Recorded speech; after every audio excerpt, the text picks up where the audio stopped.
Do it. Do it. Let's do it. Do it. Do it. Do it. My sweetie, do it. Okay. Do it. Mm-hmm. Do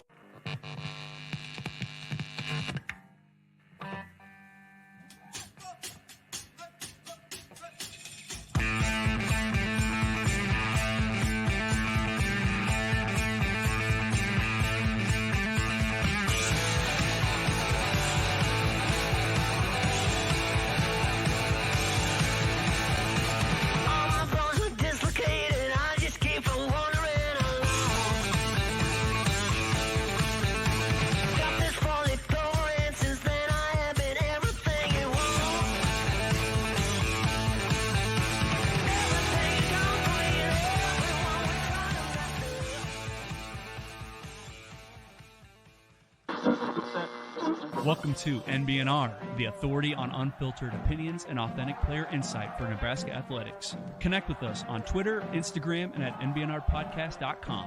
We have the saying, no block, no rock. You know, we just really love Otter. He's a junkyard dog. Kenny Bell ran up to me. He's like, you know what you just did? Get mad when you gonna get in the portal and go to another podcast? You know, usually dumbbells are in pairs. They had 5 dumbbells. Dang on it, Muhammad! GBR. Go big red indeed. No block, no rock. Season 4, episode 49. Coming at you from the NBNR studio in Omaha, Nebraska. Seeing as Nebraska Brewing Company is our primary sponsor, let's plug what we're drinking. Before we do that, Or let's not plug what we're drinking. Yeah, we're still going to do that. Okay. But it is a Tuesday. I know it's kind of weird for the listeners. We are live on a Tuesday, and there was a reason behind that. We had a little scheduling conflict. Snafu. But we thought we'd share some news that on Thursday this week at 6 o'clock, we will have former Nebraska quarterback Adrian Martinez on the podcast. Yo, Adrian. Yes. So It should be fun. yeah, I think I'm really excited about that. You got all your questions ready? well, Mike? I don't know if we have enough time, but yeah, honestly. But yeah, no, if you are listening, make sure that you guys tune in at 6 o'clock on Thursday if you want to hear from Adrian Martinez. And make sure you line up questions, send us DMs, ask us questions, whatever, and we'll bring it up to Adrian. So, And that's the other thing too, is once we go live, we might not have as many viewers to start. So as we, get rolling here and we get like 100, hopefully 100 plus people in there, we just send them a little reminder. Give us questions. Yeah. We're gonna have some, but if you guys have any unique ones, we'll consider it. Don't make it crazy. We're not going to try to be like combative. I guess is the word. If there's one thing we know about Jared, he's not crazy. he's not fucking crazy. I'm not crazy. Just a little. Hopefully my craziness is kept to a minimum on Thursday. Yeah, that would be ideal. Well, yeah, that would be great. I don't see anything too stupid. No Oh, more. listen, you got to give me like a cap. Like I'm probably going to say at least one thing that makes you go, yeah, is that what we're? No more yelling at like Tyler Stone, man. Yeah. You grabbed him and yelled at him. The only reason why I yelled at Tyler Stone is because he's a current player. That's fair. That's fair. So he has the power to make those changes right now. Yes. Yeah. I still have the possible influence because he's still putting on that uniform, right? He's listening to his pregame music. He's getting ready before the Creighton game. I still have a chance to make an impact. Adrian, I can't. That's done. I can't name a UFL team. The Birmingham Stallions. What do you mean?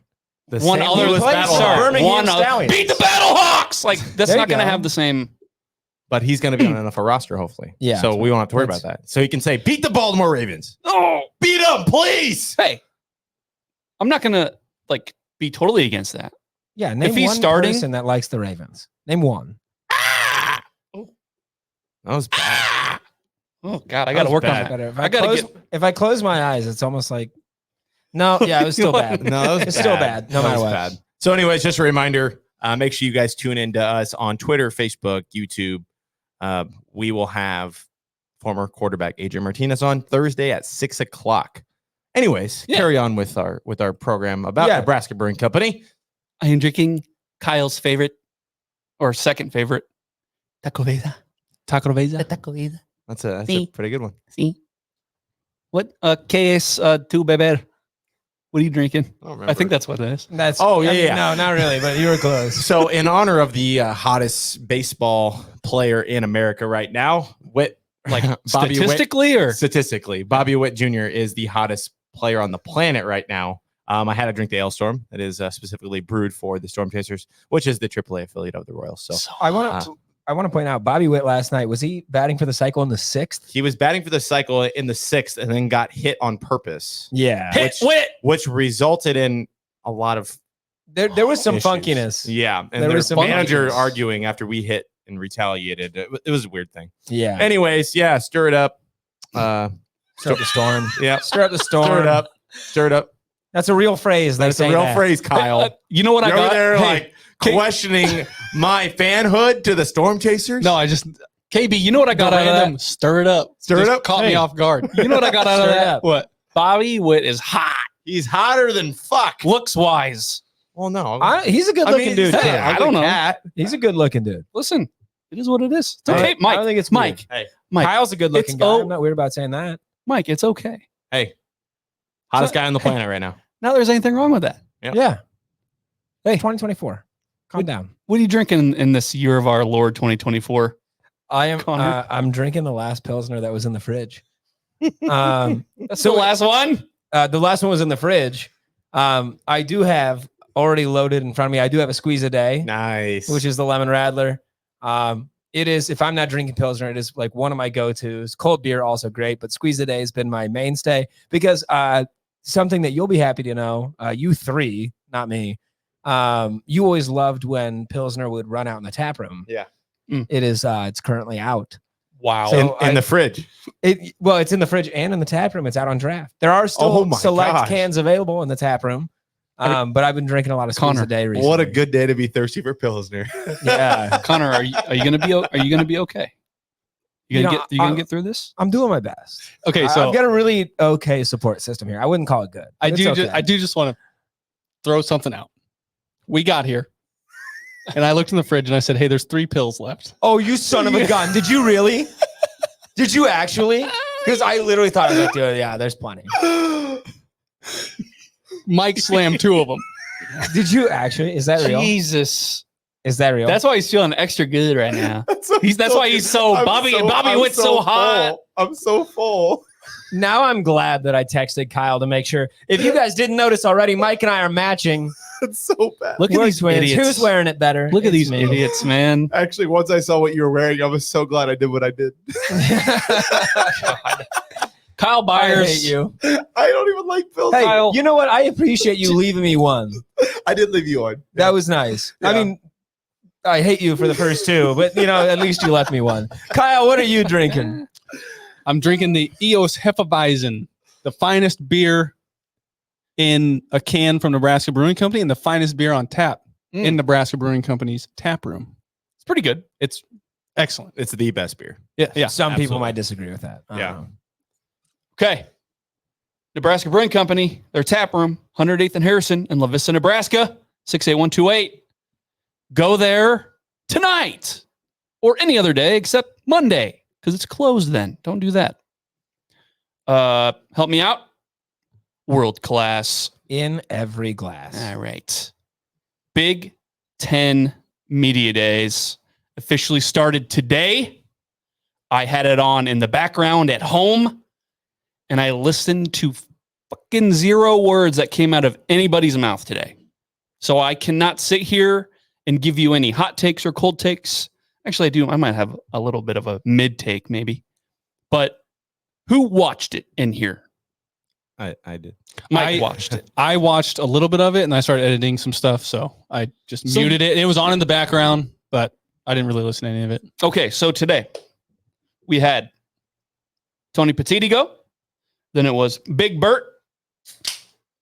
Then it was Rutgers, Wisconsin, Northwestern, Purdue, and Ohio State. Right now we are watching Luke Fickell talk. It's a rerun. This is probably the most I watched of it all day. Mike, what's the thing that you're taking away from today? What's a quote that's sticking out? Big Ten Media Days. What are you thinking? Okay. So there's a couple things. Let's first start with, before we even get into the coaches, Tony Petiti started talking. And this dude talked for a while. And they're on like kind of like a time limit. And he had like 5 questions asked to him. And of course, there was one reporter or media person that asked him a question from Columbus, Ohio, about what's going to happen to Michigan. And I know you had to deal with a lot last year with the sanctions that happened against Michigan midseason. I know it took a toll on you. Could you tell us when the NCAA is going to make a decision on what's going to happen to them? Totally like took a toll on you. Yeah. Totally not like fishing for anything, right? From Columbus, huh? Yeah. So out of all the questions they could have asked this guy about like the Big Ten, the additions to the different schools and all that stuff, they have a guy from Columbus ask him about Michigan. Give me all the pettiness. I'm here for it. Pretty awesome. Hey, Big Ten Media Days. Let's make it fun, guys. Come on. We got to have fun. It's not fun, though. Like, if you watch SEC Media Days and watch Big Ten Media Days, they are totally different. Yeah, and that's another thing I was going to kind of get into. But yeah, like SEC Media Days is like a celebration. They're celebrating everybody. It's kind of a big thing. It's lively, all that stuff. And then you watch Big Ten Media Days, which is still a step up from ACC Media Days or even the Big 12 Media Days. It's SEC, Big Ten, everybody else. Yeah. Oh, what's the quote? Like 6 feet of shit, and then everybody else. Yeah. So I think hopefully with these new additions, maybe after this year, they can get into more fun, I guess. Big Ten's kind of a battleground. Yeah, that's what it felt like. It doesn't feel like everybody's there to be friends. Yeah, there's not the,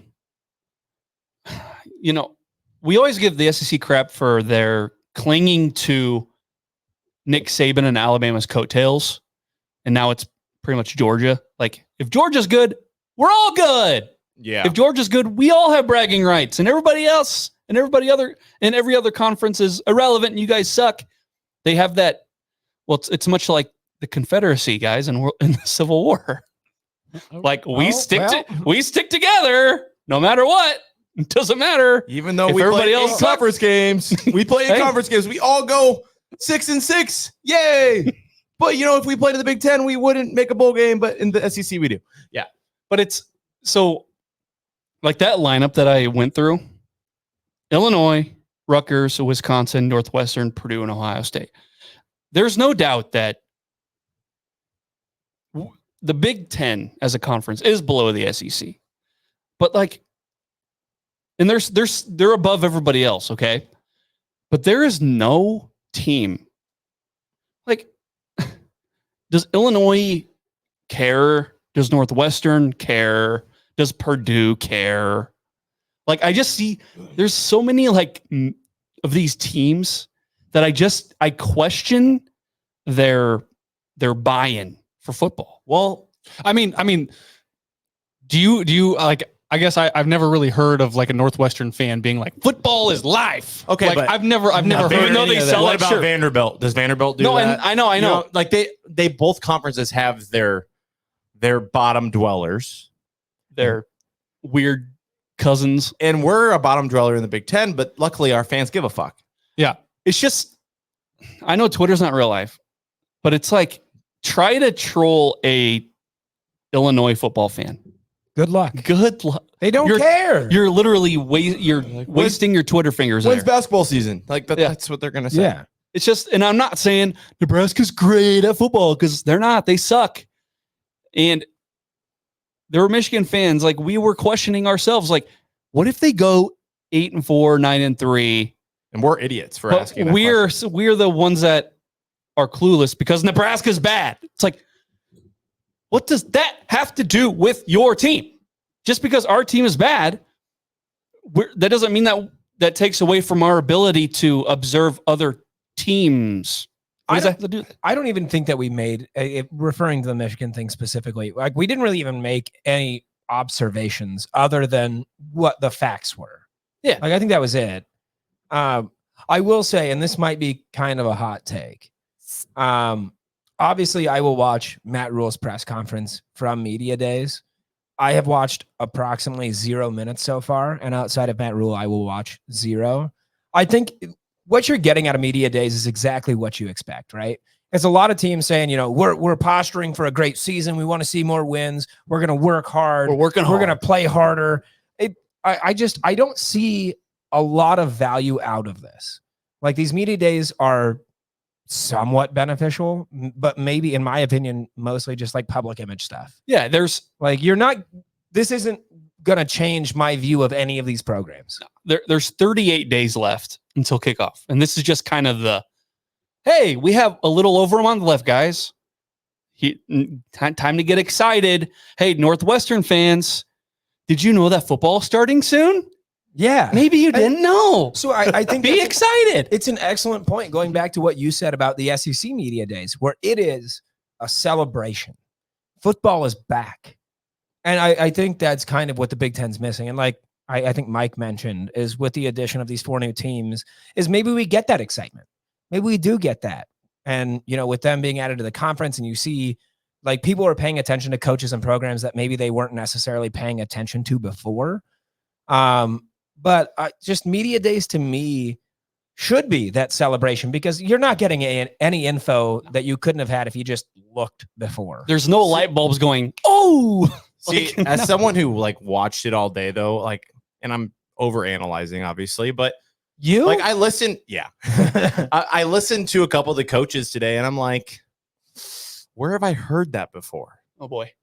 And like every media day ever. No. It's not even that. It's like even closer to home and like very familiar. Is it painful to hear? No, it's not even painful. It's just familiar. And I don't want to say it worries me, but like hearing some of these coaches, they sound a lot like our football coach. It sounds like a competent head coach saying the same things, the right message, taking it day by day, all that stuff. They're saying these things, and we think, wow, he's a great speaker. I mean, coming from the last guy, yeah, he's a lot better and more savvy in front of the cameras. Mm-hmm.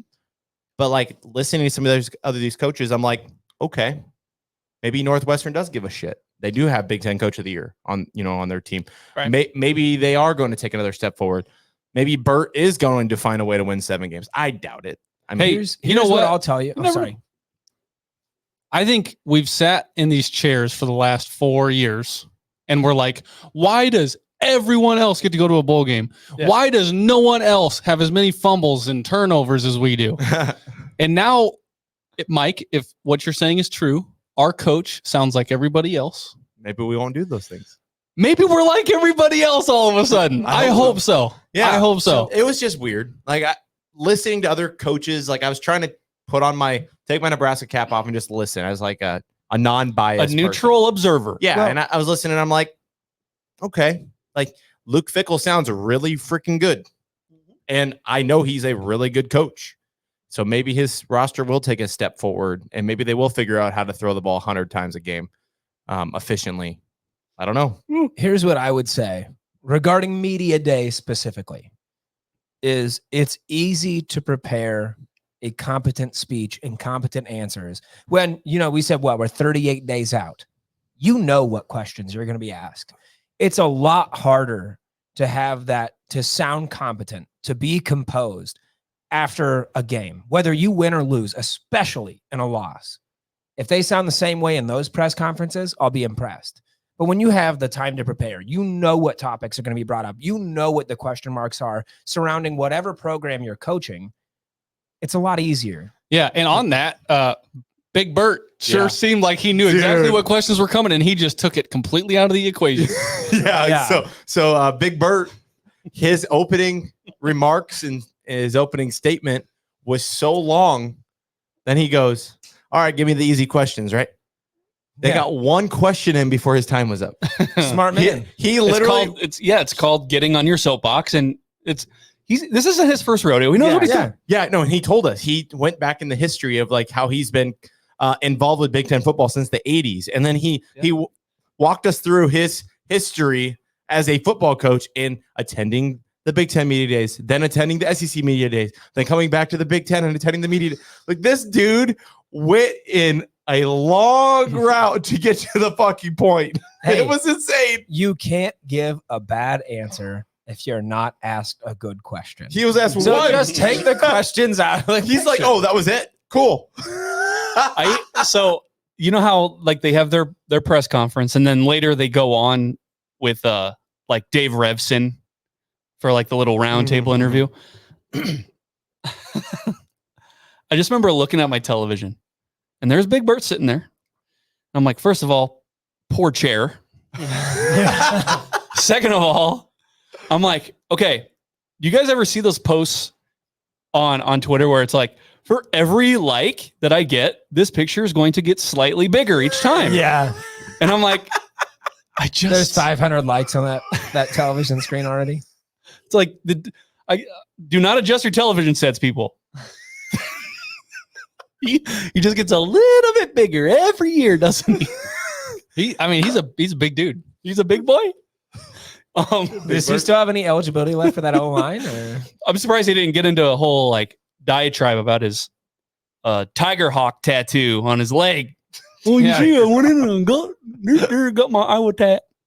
But yeah, your point about Connor about them adding these new teams, these West Coast teams.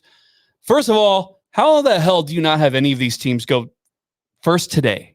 How do you not have USC or Oregon go first today? Well, they had the giant duck out there. That doesn't make. I didn't even see but that. It doesn't make any sense to me. That, I mean, maybe it is a smarter move to hold them to the back end. What's the just because you last through the week? So you look at maybe these journalists from Oregon, Washington, California, whatever, and they come in for that first day, and they see their teams and they go home.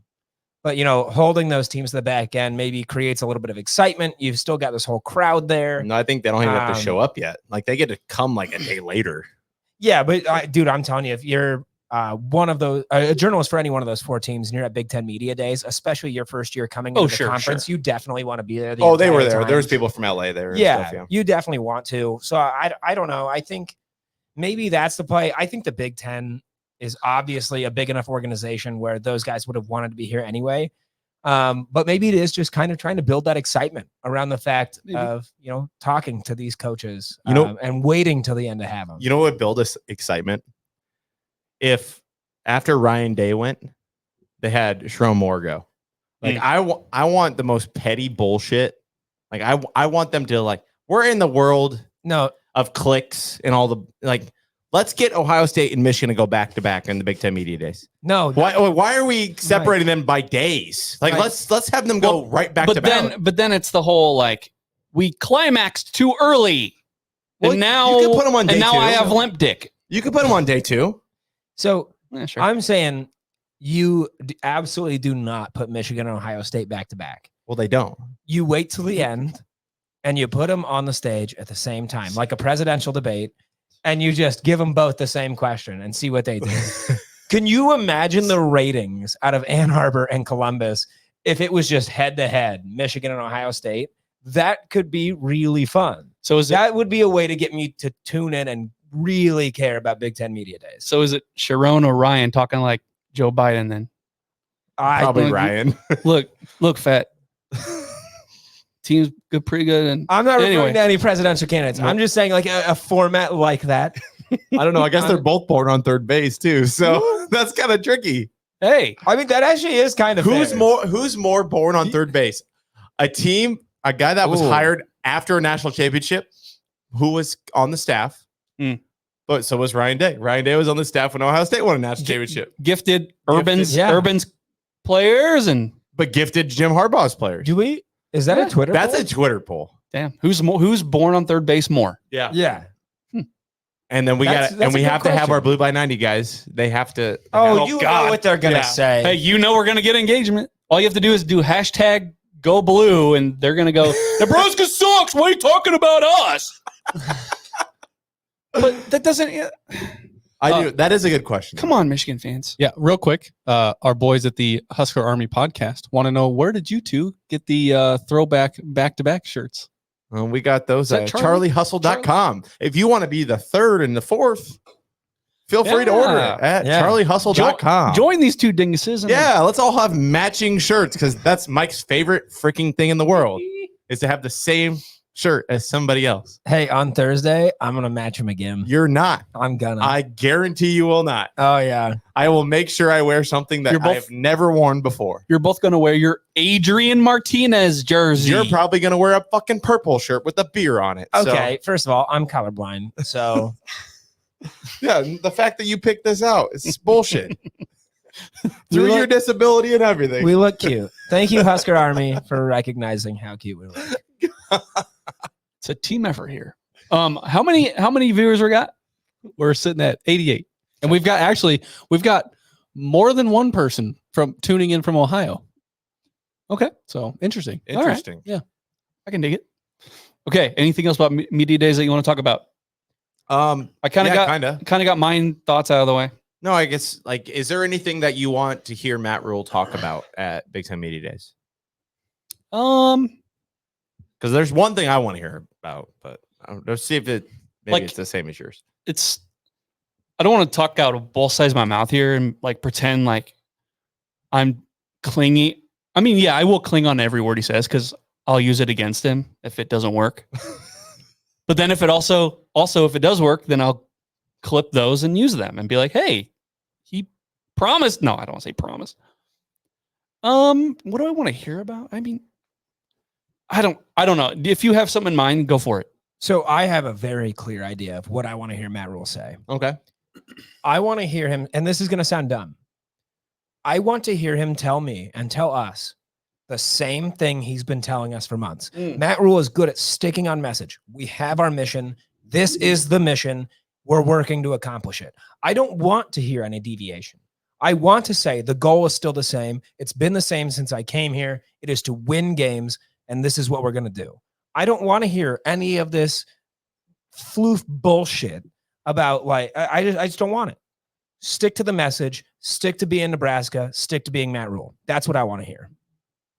Kyle, is there anything that you want to hear from Matt Rule? Big Ten Media Days? Not really. So your guys' point to Big Ten Media Days is really just like a promo or just get everybody excited for the season, I think is right on brand. If you're a Nebraska fan, you get to watch insider docu-series inside the program, following players that we all know. Does Northwestern, do they get that? Does Purdue get that kind of coverage? Probably not. No. So Nebraska fans, it's really not. Big Ten Media Days is we've already heard all this stuff. We get media availability every week anyways. We get these docu-series that you get to watch. For me, it's just play the game. We already we know exactly what he's going to say. So just the other schools, it might be valuable. You might actually get some availability with some of your players and your coaches. But as far as Nebraska is concerned, we get that all year long. Well, so it's I would say though that the other fan bases don't really get to hear from Matt Rule all year long though. So I think he has to be careful. You say it is a brand building thing. So I think he has to do what he does well and build the brand of Nebraska to these other fans and hopefully make them scared to play Nebraska. I doubt it, but I mean, that's kind of what he went into last year was we want to be a team that nobody wants to play. Yeah.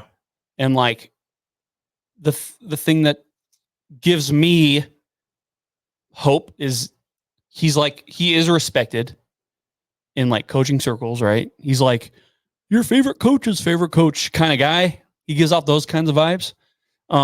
There is one question specifically that I want someone to ask him. Okay. What is that? When you're a Cornhusker, it means a little bit more. A couple of years ago, Nebraska lost to Wisconsin. Guys were praying on the 50-yard line after the game. Less than 24 hours, the Waukesha parade tragedy occurred where many lives were lost. We give a lot of credit at Wisconsin just seeing your guys there on the field praying less than 24 hours before that happened. As a coach, how are you going to continue to build that culture and that climate that I think your team is really known for throughout the Big Ten?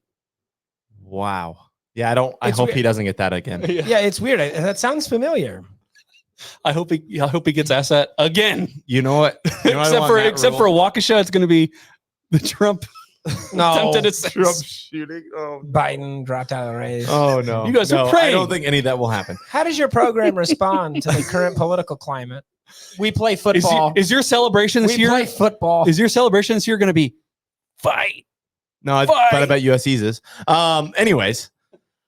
So Real quick. We've got Sarah from Phoenix, Arizona tuning in now. Hi. Hey, shout out Sarah. And Husker Army Podcast says, other than he shall not be named first media days, this could be the one all Husker fans should pay attention to. Okay. And if you'd care to elaborate on that, I'll share that. Okay. You know what I do want to hear, Matt Rule? When he goes up to the podium, I want him to actually have an opening statement. He will. Well, because remember that one coach that didn't? Yeah. That was interesting. The only reason why he got pushed back is because he wasn't winning. That's the only reason. That's the reason most coaches get pushed back. But Ryan Day's winning.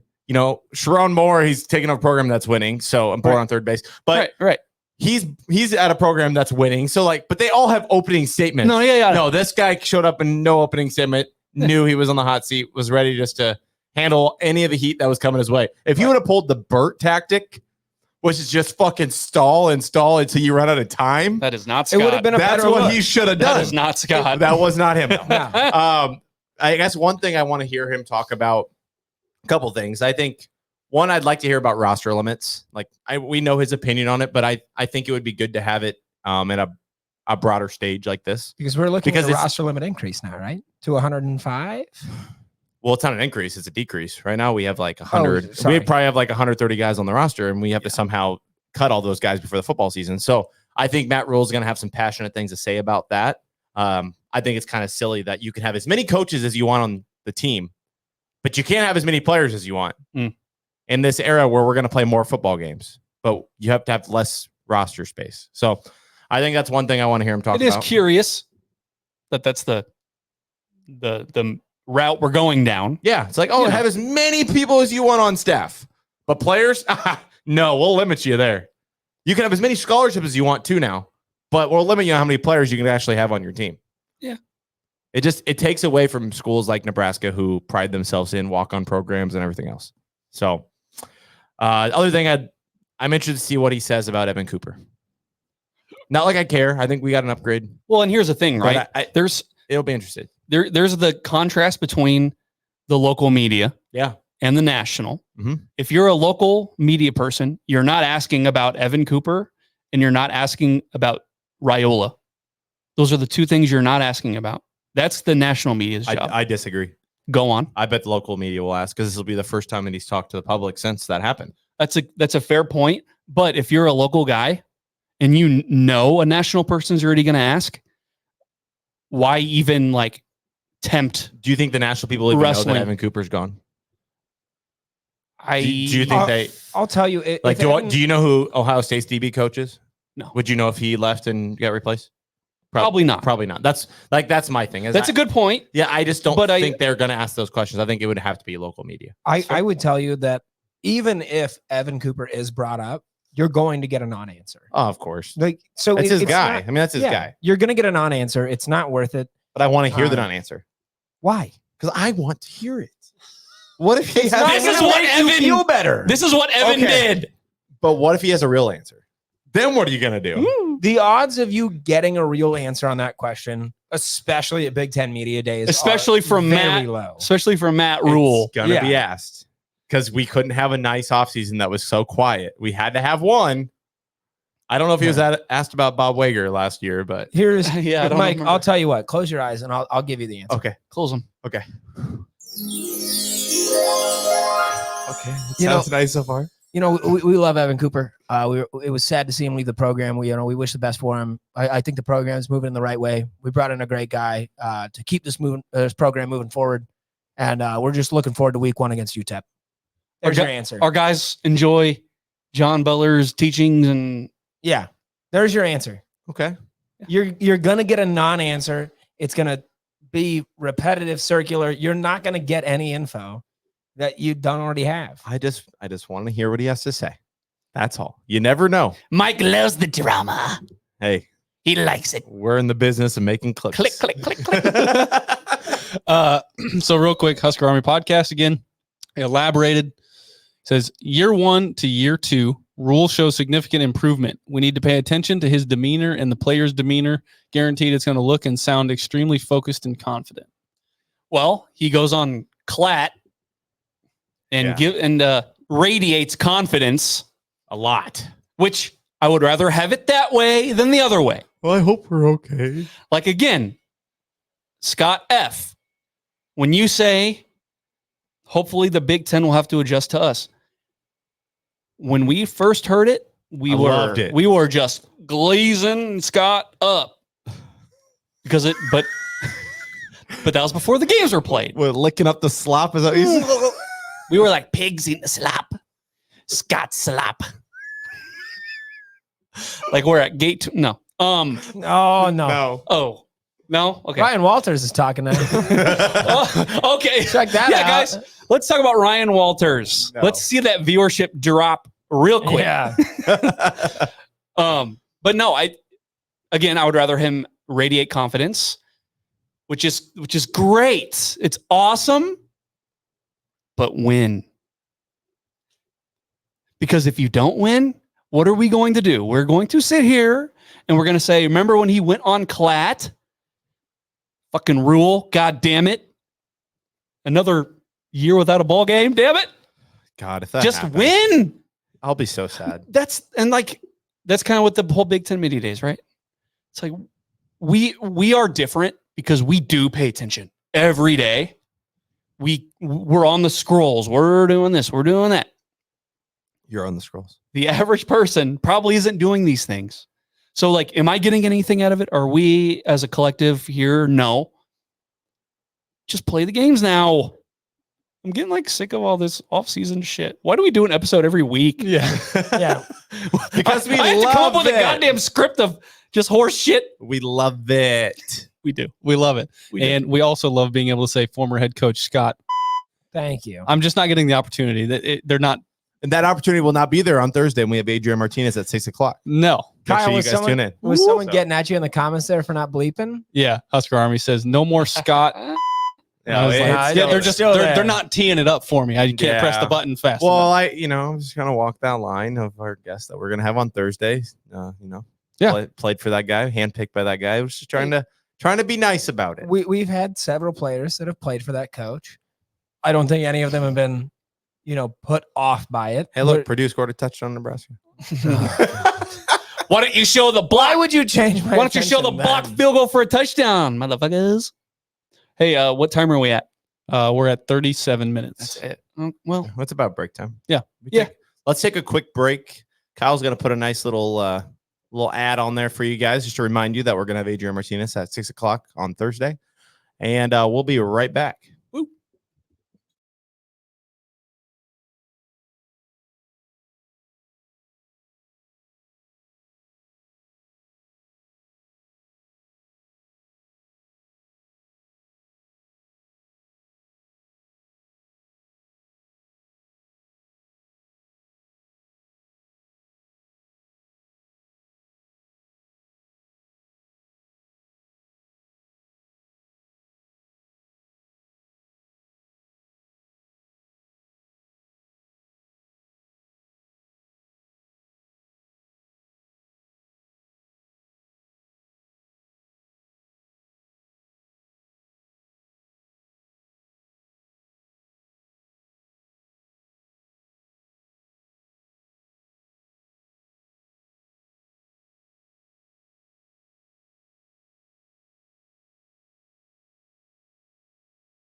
Method Man, and thank you, Troy.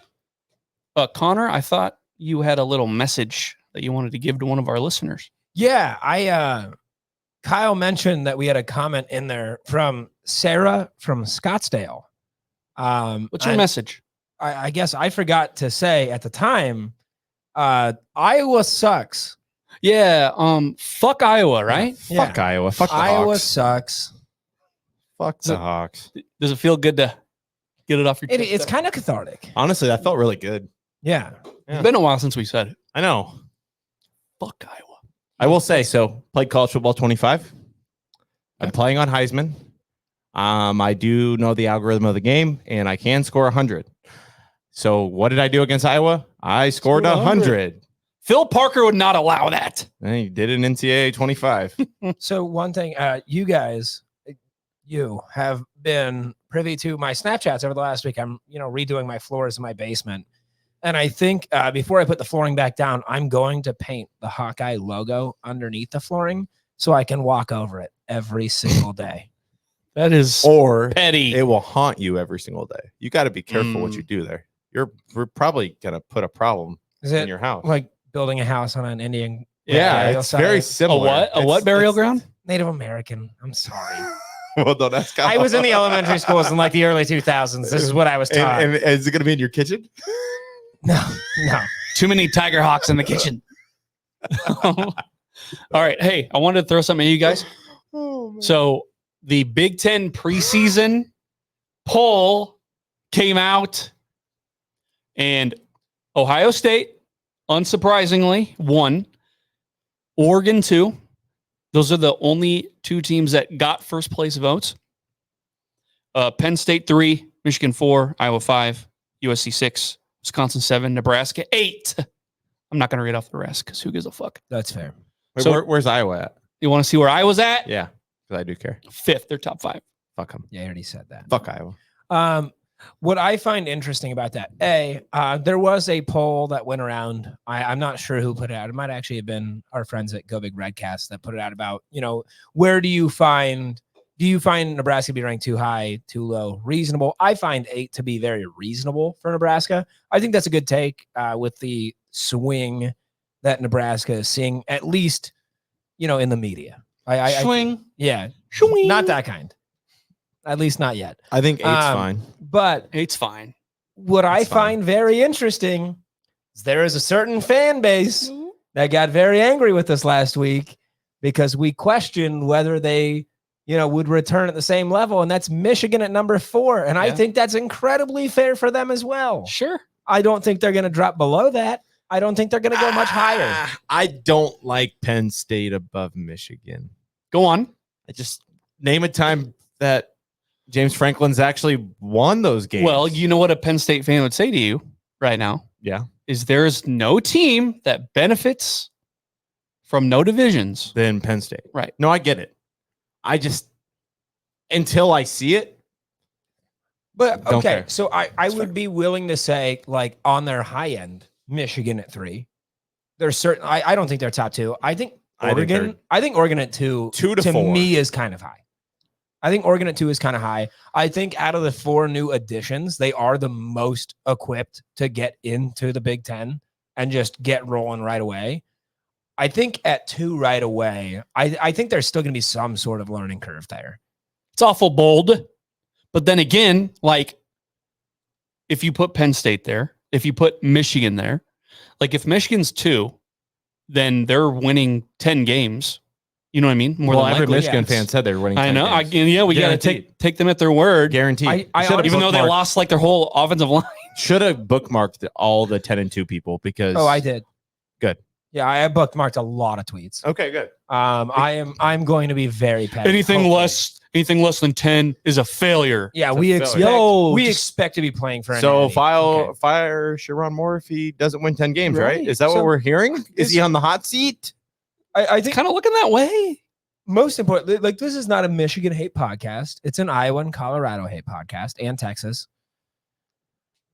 But Throw it in the chat. Horns down. I think realistically, 2, 3, and 4 on that list, you could put them in any order, and I would have the same exact response. It's like, yeah, around there. I think number one, Ohio State to me seems really clear by far, especially adding Chip Kelly. Yeah, I think that one seems really clear. 2, 3, and 4. I think you could put them in any order, and I wouldn't have any major argument with it. This is the whole thing about the Big Ten is you have Ohio State, big dog, for the most part. Michigan fans in the chat, I know you guys have been on top for a little bit, but Ohio State is the big dog. This year, for sure. So you have them at 1. Dude, and then after that, it's like some people might put Nebraska 3. They would because they think Nebraska will win 10 games, and if they win 10 games, they're in the top 3 in the Big Ten more than likely. Probably in the college football playoff too. Yeah, which I think is a little nutty. That's a little wild. Yeah. So 1 Ohio State, 2 through 18. At least 15, 14. Yeah, because I think it's safe. The bottom dweller is going to be like Purdue. Have you seen their schedule? Holy fuck. So is Purdue at 18? Yeah. I was going to ask, Purdue's last. is that a for sure 18? And that's not because they're the worst team. Hey, their schedule is bad. Hey, it's bad. We're sitting here last year. What team were we saying that about? Nebraska. No. Purple? Northwestern. Yeah. Everybody said Northwestern might not win a game. But their schedule wasn't that bad. Purdue's is bad. Pull it up. Somebody pull it up. I want to know.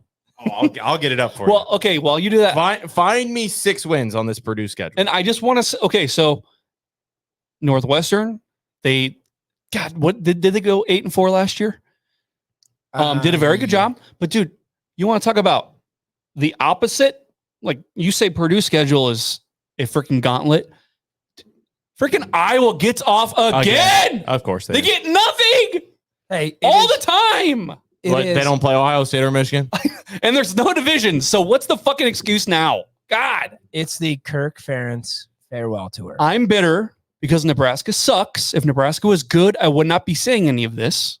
But still, it's just they keep getting away with this. Hey, seriously, keep sucking Kirk's.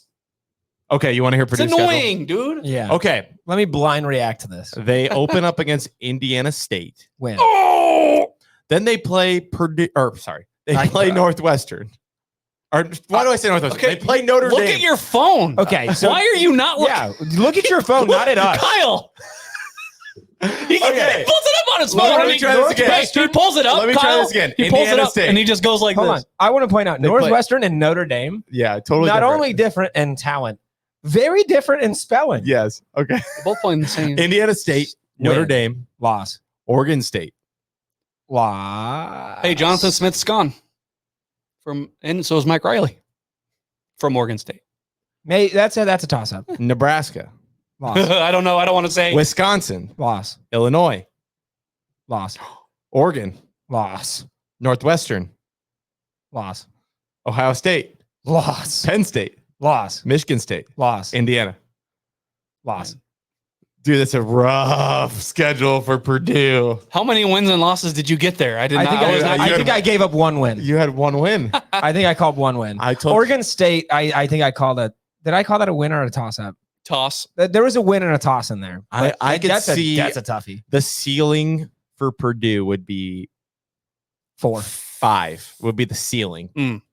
I think 4. And I the think 4 floor 3. 1. Oof. What is that like? Circa 2021 Northwestern. Yeah. Was it 21 Northwestern? I think the chances they have would be against Illinois, Nebraska, Northwestern, all the Big Ten West schools. I do like how you threw Nebraska in there. They are because I know until we haven't seen it. Yeah, that's fair. Yeah, it's fair. Anything else? I complained about Iowa. I'm bitter. Just can we give them a somewhat challenging schedule one of these years? Do they play Oregon?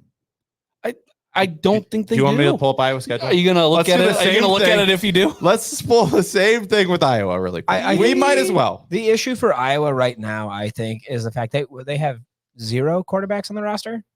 Well, they got sorry, 0 good quarterbacks is what I meant. Okay, so they open up against Illinois State. Great non-con. You know? 6-4 game, 6-4 win. I am a Cade McNamara hater. Iowa State is next. Win. I'm going to call that Iowa State. Then they play Troy. 3-0. Then they play Minnesota. 4-0. Then they play Ohio State. Loss. 4-1.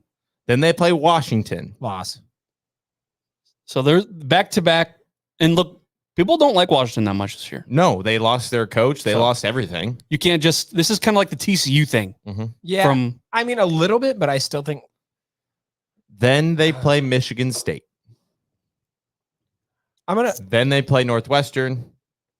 Then they play Wisconsin. Then they play UCLA. Then they play Maryland. Then they play Nebraska. So maybe it's a little, just a tiny bit more challenging than I thought. Well, not really. But look, they could Dude, they could their win. hardest game is Ohio State. They And can we win have 10. that. We have that on our schedule. What do you mean their hardest game's Ohio State? It's the hardest game of the season for any Big Ten team. Well, probably any team in the country. Yeah. Literally. What do you any mean? team. Oh, that's the hardest game. Of course it is. Yeah, but then after that, like they don't have anybody else, like any other of the top. Hey. What'd you say in the top 5? How many of those teams are they playing? Ohio State, and is that it? Because they're not playing Oregon. That's it. Yeah, they're not playing Penn State. I want to circle back. Okay, but the Iowa thing is they're going to find a way to win 10 anyway. So Yeah. I bet they win 9. Circling back on my very quick answer on Washington for that Iowa team, I was like, well, Washington's got an okay secondary back there. And then I realized, like, Iowa ain't throwing the damn ball. And you never Washington know. ain't great at stopping it. Lester, So- baby. Lester. It's a new era. Tim Lester. Lester He is the not Kirk. molester. He is not. Brian. He is not Kirk's puppet. Tim Lester is not Kirk's puppet. That's what I heard on the radio. That's right. Yep. That's what Scott Docterman said. Yep. That's what I heard on the radio while you were on the radio. Hey, you know who else wasn't a puppet? Mark Whipple. Shit. Right. That was that happened. Hey, just real quick, they're moving the Brooke and Tom statue to a different location. Are they really? Yeah, they already did. They already moved it. So, are we putting another statue there in its stead? Yes. I What do we wanted to put talk about that. All right, what do we put in there? What statue would you add to Memorial Stadium? Kyle, we'll start with you. That would be the Jack Hoffman touchdown run. Oh, that would be the statue for me. That actually would be really cool. Okay. one. Yep. It's just those would look, because the image that sticks in my mind with that is you got T Magic guiding the way and like pointing. Yeah. And you got that's what Tom's doing with Brooke. So it kind of looked the same. That's true. It's just, It would fit But out I mean- pretty well. but no, you've got Rex. You've got Rex in standing right next to him. Like I think that would be killer. okay. Yeah. I see, and I didn't have that on my bingo card. Just because I am weird and I'm a little nutty. You want to know? You want to know whose statue I want to see? I want to see Broderick Thomas's statue up there. the Sandman. Can we have some appreciation for dude was a fucking stud and he wore a neck roll. It's the nostalgia thing. And it's a guy that I feel like has gone overlooked in the lore of Husker history. So that's my off the wall pick. But then I'll let you guys get into yours so I don't like overlap with any. Okay, so you're not going to overlap, but what I would like to see with the statue is not only to add one, but add like a shit ton. Okay. Because I think they should add all the Heisman Trophy winners. That's what I got. They should add, like a guy like Tommy Frazier, like Heisman snubs. I think they should add him. They should add Dominican Sue. They should add all those guys. Now, if I had to choose one, and if we were going to be realistic, I'd say easy pick Samples. I think that'd be an easy one. I think if you got Brooke on there, obviously his football career and life ended short. I think you could probably choose Fultzy as well, and I think that one would be pretty easy. And I don't want to be that asshole that's just like, hey, let's just all have sentimental statues. I know, but because that's where we're at right now. Because then why don't we add freaking Cole Pensick?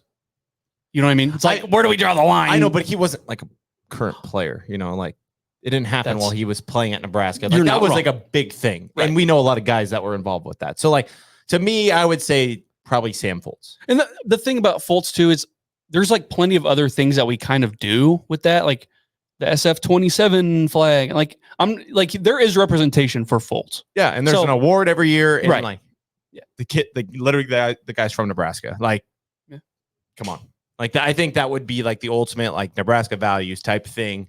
If you had to choose one person and sticking with like the theme of what we have now, that's what I would choose.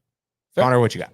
So as you guys have been talking, I've been running through as many plays as I can, as many players as I can. And I decided I wasn't going to go with any of them. I'm going to go very abstract here. So I don't know. Obviously, you guys have been around the campus a lot. Outside of Morrill Hall, there's the Mammoth, right? Mm-hmm. And it's this rumor that if you tap the Mammoth's paw as you walk in, it's good luck for your test or whatever you're going to do. You can see that it's that the finish is worn away. Mm. I think what makes Memorial Stadium so special is not the players, the coaches, the plays that happen in there. It is the fan. So I want a statue of the fan with a hand down that as you walk in, right in front of gate 25, put a hand down so you can high five it as you go in. Because the fans, and I know we had this conversation on Twitter with Michigan fans this last week about how, fans don't control any part of the outcome on the field. And while that, in essence is true, it's also not. I mean, the fans are what makes that stadium so special. And I think, showing that the fan base means so much to the university, I think that'd be really cool. Wait a second. So the whole facade that's out in front of the gates pass through the greatest fans in college football. That's not enough for you? You want more shit? I do. He wants more. And is he going to have a balloon since we can't have those anymore? Hey, there you go. Yeah, you want to retire something? The balloon. Because God knows that just poof so bad. Extinct. Yeah. I actually like that, Connor. Kevin says he wants a trophy of a bottle of Dorothy Lynch. Damn it. That's a big bottle. Yeah. That is. I want it filled with actual Dorothy Lynch, though. If you're in the chat, make sure you throw in who you would like as a statue outside of Memorial Stadium. I mean, I know we have a... Jared, you got like a real one? Because you said you were going to go back. Yeah, I mean, you said that the 3 Heisman winners. So I feel like there has to be like I'm not saying 3 huge there has to be multiple. There has to be, like, if you could put them, cluster them, because we're probably not going to win another Heisman anywhere time soon. Dylan, I would love it if you did. Dylan, let's build the statue. But you have the 3, like, in a circle, those 3. I did like your Tommy Frazier because I feel like a lot of people might not say him. He's doing the pose when he's running with the 1.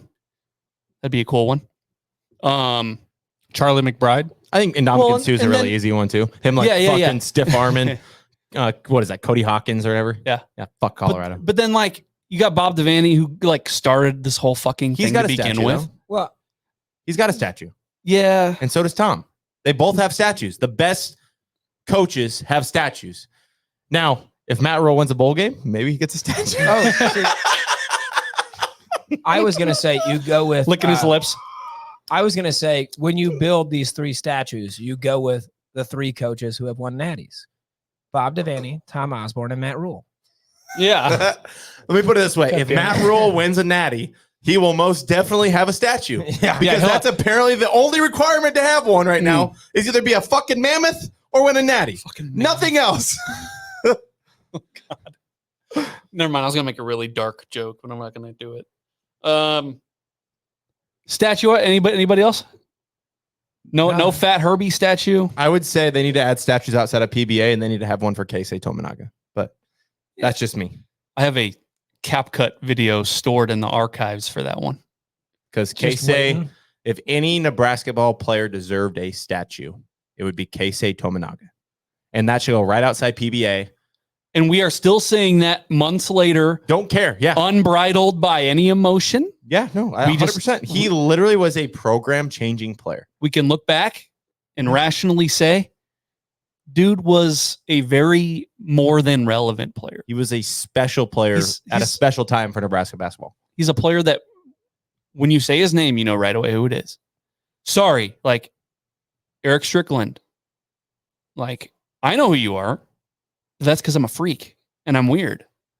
Or like, Tyronn Lue, if he wasn't a head coach in the NBA, Who's that guy? people would go, who the fuck's Tyronn Lue? Who? Right. Who's Lance Jeter? I mean, just saying, like, hey, and we had him on. be nice to I'm Lance. just saying, like, if I were, and I'm not living in the moment, but I'm just saying, if I were to put a statue outside PBA, we'd have one of Casey Tominaga. If I was going to put a statue outside of Haymarket, I put one of Alex Gordon. So, yeah, I like it. I think we need more statues. More statues. More statues. Because when you're building statues, what does that indicate? Success. Winning. Success. Yeah. Great Hit it. success. Great success. Great success. There it is. Very nice. Stupid music with it. Okay. What are we at for time? Hour and 4 minutes. Okay, last topic. I feel like that one would go too long. No, just do it. That's fine. We're fine. We took a long break. Okay. I did want to talk about the defensive line and the death row thing and the comments that Terrence Knighton made.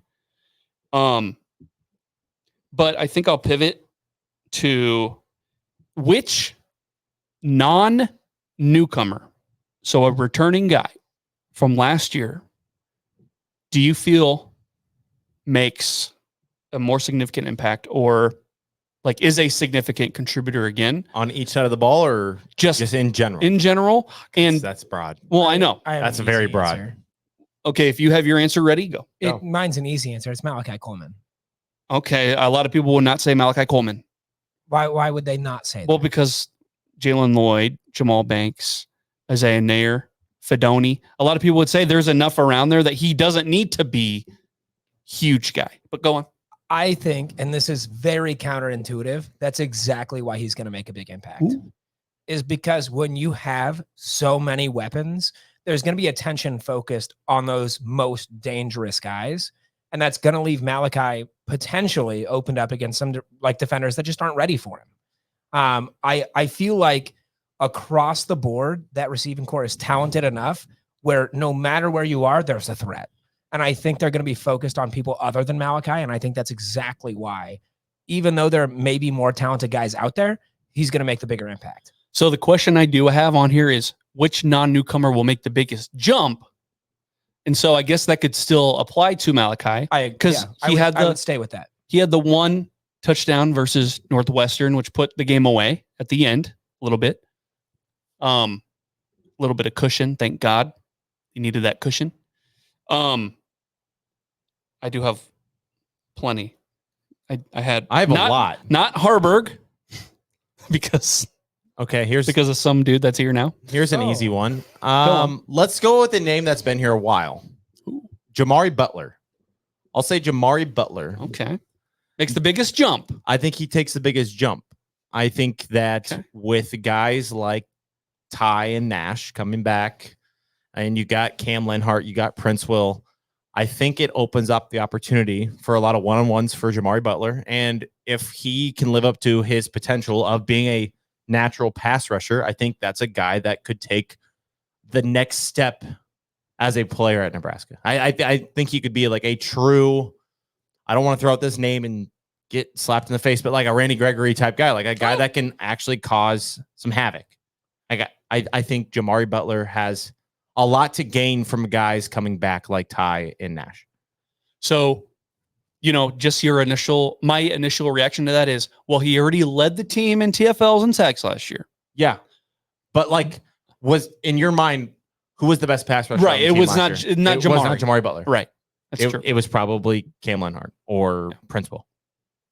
Yeah. That's why I just think Jamari could take the next step because he's getting one more chance to put some film out there for the NFL. And since you mentioned him, I will just go into what Knighton said about him. Perfect.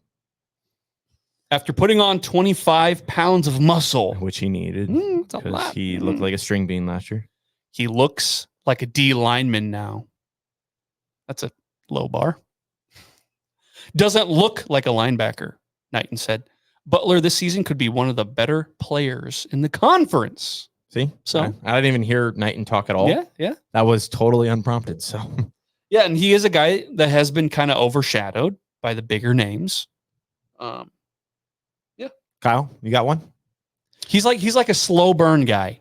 Like he's like, you know how we had the true freshman last year that popped off right away? Jamar Butler wasn't that way. He was a slow burn. Steady Eddie. Right? Like he was always kind of playing, but never really popped off. Yeah. Slow burn. He didn't have the Colorado game like some of those guys. Right. Kyle, who you got? I'm gonna go Tommy Hill. Tommy Hill's been in this program. They've been wishy-washy on where they want him to play. Matt Rule finally says, you know what? No, he's our corner. He's our guy. I expect him to finally like solidify his role and really perform well, just knowing that the coaching staff believes in him. He's had a year. He did it all last year. This is kind of like his breakout, like make or break year for him. Like NFL draft. Be like NFL draft type guy. Yeah, exactly. Yeah. How did none of you say Tristan Alvano? Because I'm a realist. Yeah, none of us believed that. I think that's what it says on my profile on our NBNR.com. Make sure you guys go check that out. Sad. Yeah. Okay, if not him, let me throw this name out there. Teddy Prohaska. I like that name. Please, God. I hope.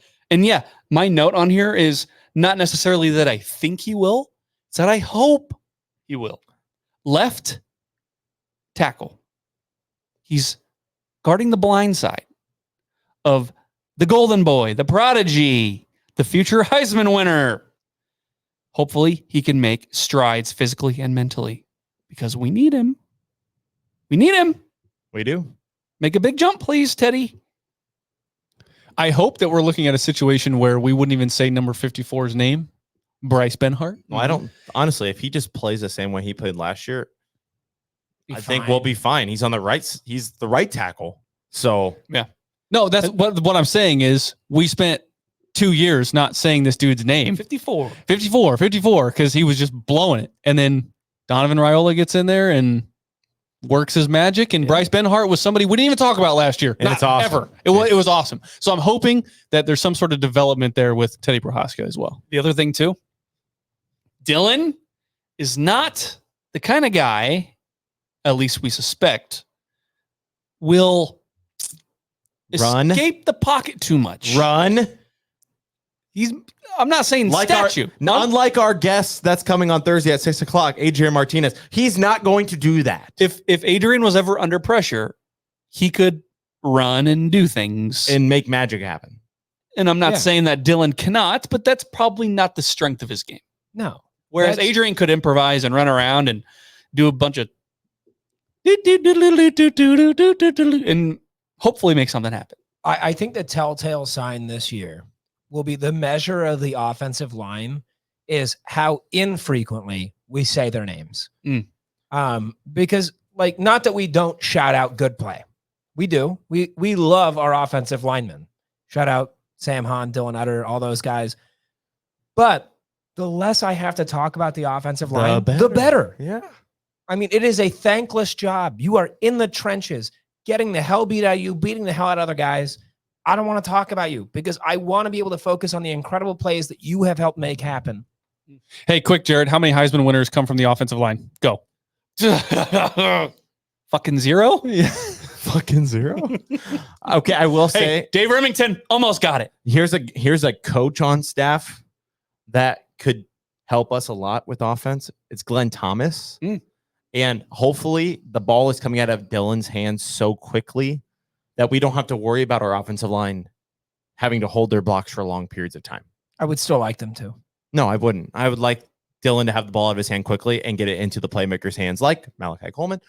Playmakers on the offense or defense? Well, playmakers. We know what I would prefer. You were very vague when you said playmakers. Playmakers. Nebraska. There we go.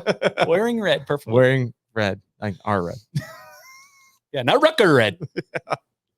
Please, not Ohio State red, please. Okay. Anything else you guys want to talk about? I don't think so. I think we're good. Sure. Okay. No. I heard we have a special guest on Thursday. Adrian. Yo, Adrian. I'm just going to keep beating that one to death. Yeah. Yes. If I really went all out with my Rocky impression, it'd be pretty good, but I don't want to do it. I doubt it. Yeah, we all doubt you. Don't tempt me. Do it.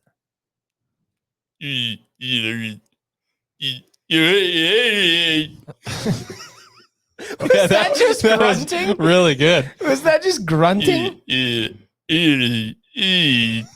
doing Joe Biden or I'm doing Rambo Joe Biden. That's what I'm doing. Joe Biden that's been hit in the head a few times. Oh my God. isn't that just Joe? Okay.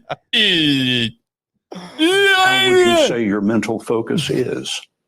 Oh, it's focused. I haven't. Look.